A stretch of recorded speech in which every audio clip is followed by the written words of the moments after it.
اگر آپ کو چیک کرنا ہو کہ اس کو حسد ہے یا نہیں ہے تو ایک سمپل فارمولہ ہے جی، یعنی ایک ٹیسٹر ہے کہ کسی شخص کے اندر حسد ہے یا نہیں. جی جی، آپ اس شخص کے سامنے جا کر اسی شعبے کے دوسرے شخص کی تعریف کر کے دیکھیں.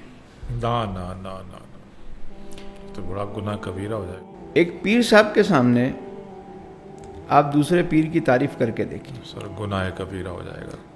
اگر چہرے پہ مسکراہٹ آ جائے اور کہے کہ وہ بھی وہی کام کر رہا ہے جو ہم کر رہے ہیں تو سمجھ جائیں کہ بندہ ظرف والا ہے. اور اگر مغلظات نکلنا شروع ہو جائیں.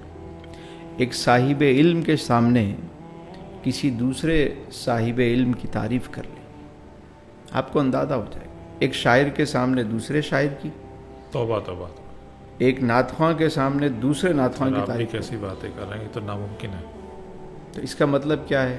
کیا ہے ہمارے اندر؟ حسد ہے.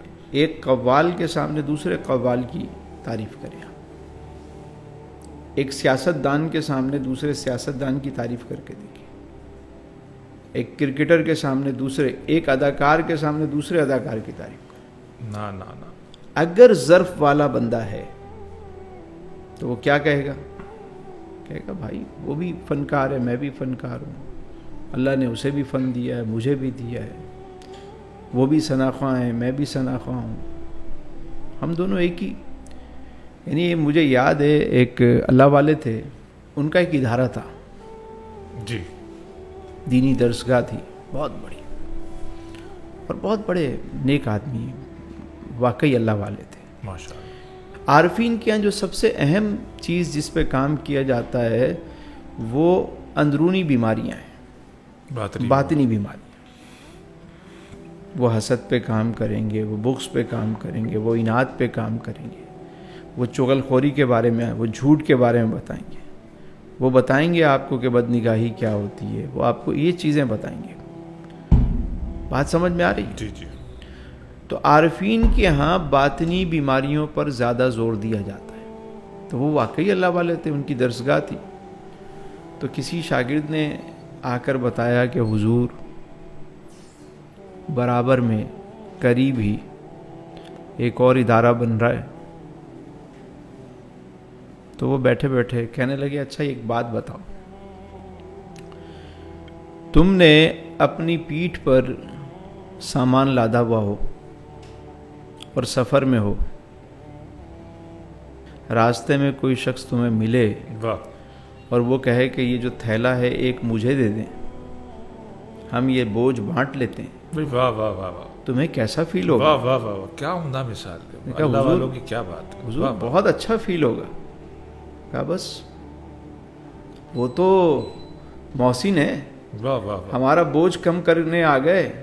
اس پورے علاقے میں ذمہ داری بھی ہم پہ تھی, معاملات بھی ہم پہ تھے, پکڑ بھی زیادہ ہماری ہوتی ہے اگر غلطی ہوتی تو.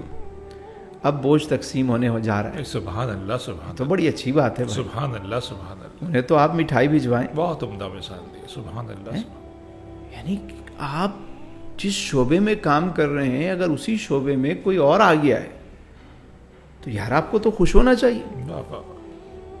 یہی وجہ ہے کہ ایک عارف کے ایک مرید تھے, وہ جانے لگے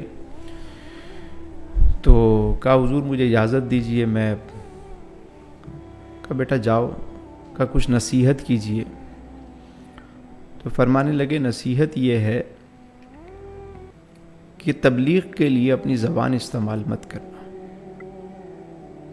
انہوں نے کہا حضور اگر میں زبان استعمال نہیں کروں گا, زبان سے تبلیغ نہیں کروں گا تو سمجھاؤں گا کیسے؟ فرمایا اپنے کردار سے. واہ واہ, کم بولنا. کیا عمدہ بات ہے, کیا عمدہ بات ہے. واہ. دوسری بات, اگر تمہیں محسوس ہو جو کام تم کر رہے ہو وہی کام کوئی اور بھی کرنے آ گیا ہے تو اسے اپنا کمپٹیٹر مت سمجھنا, اسے اپنا معاون و مددگار سمجھنا. ماشاء اللہ, کیا عمدہ بات ہے, بہت عمدہ نصیحت ہے. واہ. یہ ہیں کامیابی کے نسخے.